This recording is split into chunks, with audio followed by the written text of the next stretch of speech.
Hello guys, big pass வீட்டுக்குள்ளே கடைசி 2 வாரத்தில் அப்படியே பிக் பாஸோட கோணமே வந்து மாற ஆரம்பிச்சிடுச்சு அப்படின்னு தான் வந்து சொல்லணும். குறிப்பாக லாஸ்ட் வீக்கில் எப்பயுமே பர்ஃபெக்டாக இருக்கக்கூடிய முத்துக்குமரன் அவர்கள் பதறி போய் என்னென்னமோ தவறுகளாக செஞ்சதை நம்ம வந்து பார்த்தோம்.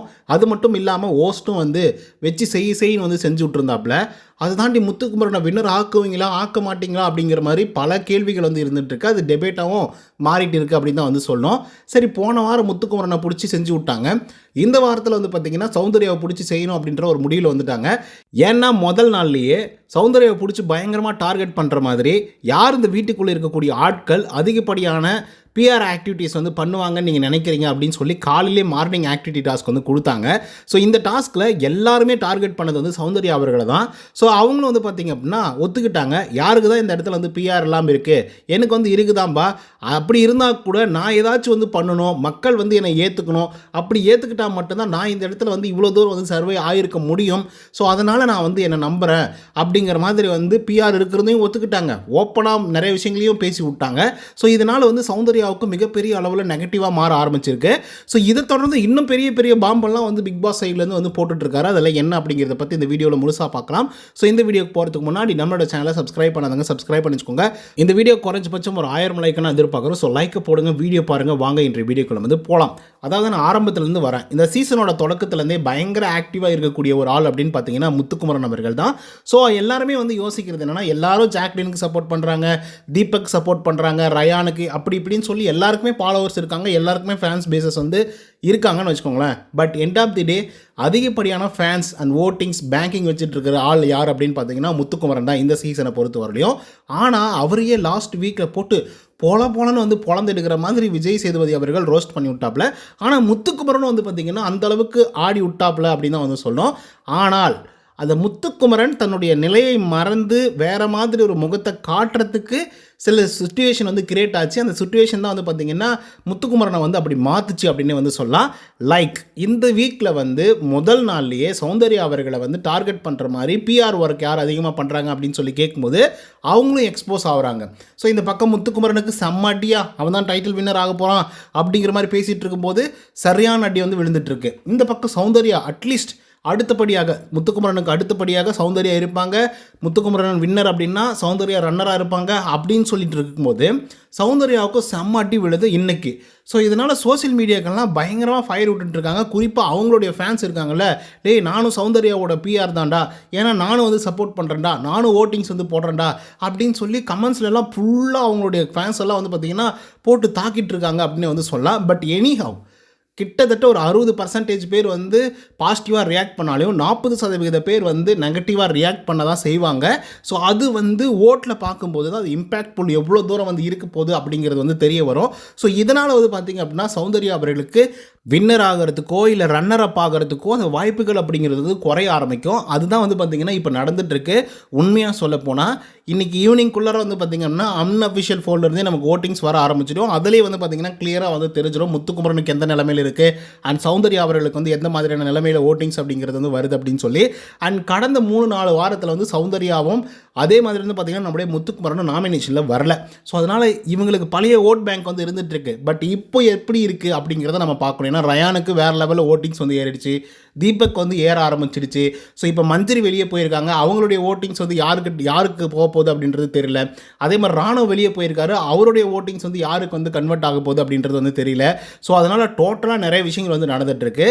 இதெல்லாம் தாண்டி இப்போ முத்துக்குமரனுக்கும் நெகட்டிவாக போயிட்டுருக்கு, சௌந்தர்யாவுக்கும் நெகட்டிவாக போயிட்டுருக்கு. இதுக்கப்புறம் பிக் பாஸ் அவர்கள் ஒரு பெரிய ட்விஸ்ட்டை வந்து வைக்கிறாரு. அந்த ட்விஸ்ட் என்ன அப்படின்னு பார்த்தீங்கன்னா, இந்த வாரம் எக்ஸ் கண்டஸ்டன்ட்லாம் உள்ளே வர போகிறாங்க. அவங்க சும்மா வந்து ஃபன் பண்ணிவிட்டு ஜாலி பண்ணிவிட்டு உங்கள் கூட சேர்ந்து சுற்றிட்டு சாப்பிட்டுட்டு தூங்கிட்டு உறங்கிட்டு ஜாலி பண்ணிட்டு வந்து போக மாட்டாங்க.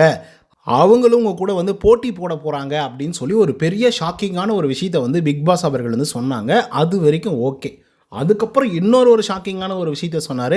அது என்ன அப்படின்னு பார்த்தீங்கன்னா, end of the week already இப்போ உள்ளே இருக்கக்கூடிய ஹவுஸ்மேட்ஸ் எல்லாம் சேர்ந்துக்கிட்டு எக்ஸ் கண்டஸ்டன்ட் கூட மோத ஆரம்பிக்கணும். ஒருவேளை எக்ஸ் கண்டஸ்டன்ட்டு அதில் ஜெயிச்சிட்டாங்க அப்படின்னா எக்ஸ் கண்டஸ்டன்ட்லேருந்து 2 பேரை செலக்ட் பண்ணி வீட்டுக்குள்ளே வந்து போட்டுருவாங்க. வீட்டுக்குள்ளே ஆல்ரெடி செலக்ட் ஆகிருக்கக்கூடிய 8 பேர் அதுலேருந்து 2 பேர் வெளியேறிடுவாங்க அப்படிங்கிற மாதிரி பிக் பாஸ் அவர்கள் வந்து சொல்லியிருக்காங்க. அதுக்கு ரீப்ளேஸ்மெண்ட்டாக வருவாங்க அப்படிங்கிற மாதிரி வந்து சொல்லியிருக்காங்கன்னு வச்சுக்கோங்களேன். It's means wild card entry மாதிரி தான் இது.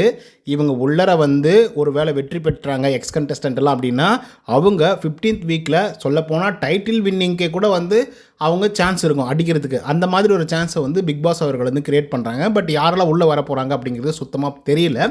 இதை சொன்ன உடனே ஒவ்வொரு கண்டஸ்டண்ட்டும் வந்து பார்த்திங்கன்னா ஆடி போயிட்டாங்க அப்படின்னு தான் வந்து சொல்லணும். ஏன்னா இவ்வளோ தூரம் வந்ததே பெரிய விஷயம். இந்த வாரத்தில் டபுள் எவிக்ஷன் வேறு இருக்க போது, அதுக்கிடையில் போட்டிகள் வேறு போடணும்.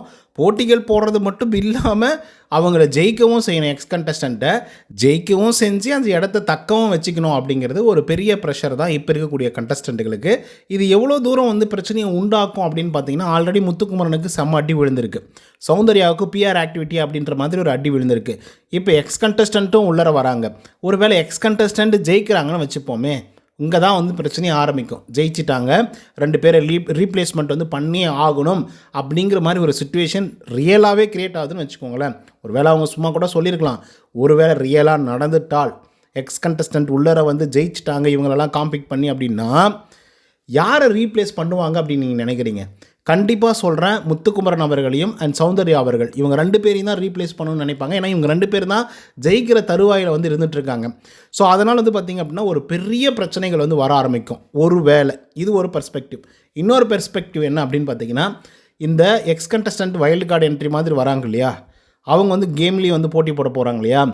ஒருவேளை அவங்க 2 பேரை செலக்ட் பண்ணணும். அந்த 2 பேர் வந்து முத்துக்குமரனுக்கும் சௌந்தர்யாவுக்கும் ஆகாத ஆட்களாக இருந்தால், அவங்க கூட வந்து ஆல்ரெடி பிரச்சனைகளோடு இருந்திருந்தால் அவங்க யாரை ஆப்வியஸாக வந்து செலக்ட் பண்ணுவாங்க ரீப்ளேஸ்மெண்ட்டுக்கு அப்படின்னு சொல்லி நீங்கள் கொஞ்சமாவது யோசிச்சு பாருங்கள்.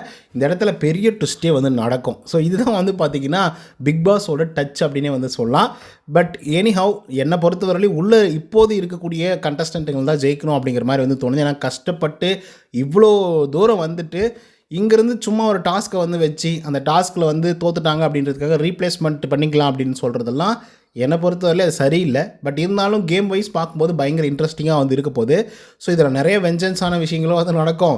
இவன் டைட்டில் வின் பண்ணக்கூடாது அப்படின்னு சொல்லி கூட பிக் பாஸ் அவர்கள் வந்து முடிவில் வந்து இருக்கலாம். ஸோ அப்கோர்ஸ் நான் முன்னையே சொன்ன மாதிரி அந்த ஃபேக்டர்லாம் வச்சு பார்க்கும்போது 2 பேரை ரீப்ளேஸ்மெண்ட் பண்ண சொன்னாங்க அப்படின்னா அது முத்துக்குமரன் அண்ட் சௌந்தர்யா இவங்க 2 பேரையும் ரீப்ளேஸ்மெண்ட் பண்ணுறதுக்கான வாய்ப்புகளும் வந்து இருந்துகிட்ருக்கு. ஸோ இதனால் மிகப்பெரிய ஆபத்தில் வந்து 2 பேருமே வந்து இருந்துகிட்ருக்காங்க. ஸோ இதை வச்சு தான் முத்துக்குமரன் வந்து விளையாடணும்னு நினைக்கிறாப்புல அண்ட் எல்லாரையும் கூட்டு சேர்க்கணும் அப்படின்னு நினைக்கிறாரு. ஏன்னா நமக்கு இதுதான் சான்ஸ், இந்த 14 நாட்களும் பயங்கரமாக விளையாடி தீர்த்துடணும் அப்படிங்கிற மாதிரி முத்துக்குமரன் எல்லாரும் முன்னாடி சொல்கிறார். அந்த ப்ரோமோவில் கூட நீங்கள் பார்த்துருப்பீங்க. இதுவே கூட அவருக்கு வந்து நெகட்டிவாக மாறத்துக்கு வாய்ப்புகள் இருக்குது. ஏன்னா லாஸ்ட் வீக்கில் வந்து கும்பலாக சேர்ந்து விளையாடினார், ஆர்கனைஸ் பண்ணார் அப்படின்றதுனால தான் பெரிய பிரச்சனையாக மாறிச்சு. அந்த பிரச்சனை இந்த வாரமும் கிரியேட் ஆச்சுன்னா முத்துக்குமரன் காலி ஆகிடுவார். ஸோ இதை பற்றி உங்களோட கருத்துக்கள் என்ன அப்படிங்கிறத கமெண்ட்ஸில் வந்து பதிவு பண்ணுங்கள். இந்த வீடியோ உங்களுக்கு வந்து பிடிச்சிருந்தா லைக் அண்ட் சப்ஸ்கிரைப் பண்ண மறந்துடாதீங்க. நன்றி, வணக்கம்.